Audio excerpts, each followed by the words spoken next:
আজ রবিবার উঠেছি অনেক সকালে। ৫টার দিকে উঠেছি। উঠে দেখো বাইরে ঝাড়ু-টাড়ু লাগিয়ে তারপর জলছিটা দিয়ে নিজে একটু ফ্রেশ হয়ে নিয়েছি। তারপরে ঘরে এসে চেঞ্জ করে তারপরে দেখো আমি একটু জল গরম বসিয়েছি। তো জল গরম হয়ে গেছে, ঢেলে নিয়ে থাইরয়েড ওষুধটা আর ১ গ্লাস জল নিয়ে বসে, বসে খাচ্ছি আর ভাবছি এরপরে কি করা যায়? তো মা উঠে গেছে, ছেলে এখনো ওঠেনি। ও ঘুমাচ্ছে। আজকে রবিবার তো। রোববার হলে যারা স্কুল কলেজ যায় তাদের আর কোনো কথাই নেই। ভাবে আজকে শান্তিতে একটু ঘুমাবো। আর আমরাও মারাও সেটাই ভাবি।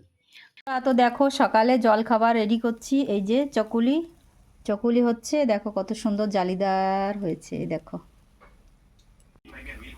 এই যে দেখো একটা রেডি হয়ে গেছে। এই যে তুলে নিচ্ছি। এই দেখো ছেলেকে দিয়ে দিয়েছি, ছেলে খাচ্ছে। মা আর আমি খাবো। রেডি করে নিই, তারপরে দেখাচ্ছি।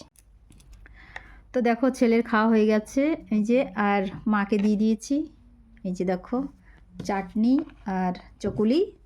আমিও নিয়ে নিয়েছি এখানে চাটনি, চকুলি। চাটনিটা বাদাম, ধনেপাতা, তারপর পুদিনা পাতা, টমেটো, রসুন, আদা এসব দিয়ে করেছি। দেখো দারুণ হয়েছে, কিন্তু খেয়ে দেখেছি আমি। আর এদিকে দেখো চকুলি নিয়ে বসেছি। তোমরা যদি কেউ রেসিপি জানতে, তো তোমাদের সঙ্গে শেয়ার করলাম সকালের জলখাবার। আর কেউ যদি জানতে চাও রেসিপিটা, চকুলির রেসিপি, তো আমাকে কমেন্ট করবে। আমি সবাইকে দেখিয়ে দেবো কেমন করে আমি চকুলিটা বানালাম।